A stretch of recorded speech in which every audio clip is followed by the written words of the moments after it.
Welcome to Kenton's videos. Enjoy the video. You start by opening the Hellofresh app and signing in. This confirms you control the active plan. Once logged in, check the next delivery date and recent charges so you know what cutoff applies. Make sure the app is updated. Older versions sometimes hide cancellation options. You're doing this now to avoid the next billing cycle, so locate the account or profile icon immediately, because that's where subscription controls live and you'll need them for the next step. You now navigate to Account Manage Subscription to reveal the actual cancel controls. Once there, review your plan details, meals per week, billing date, and any upcoming deliveries, so you don't lose deliveries accidentally. Make sure to distinguish pause from cancel. Pausing stops deliveries temporarily, while canceling ends the plan. If the app prompts for a reason, provide it.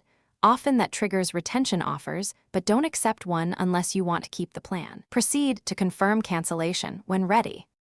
You finish by tapping Cancel and following all confirmation prompts. The app may ask you to confirm twice to prevent accidental loss. Once confirmed, check for an on-screen confirmation and an email, save a screenshot and the message for proof. Make sure to verify the last billed date so you aren't surprised by a charge. If the app doesn't show confirmation, log out, clear the app cache, and try again.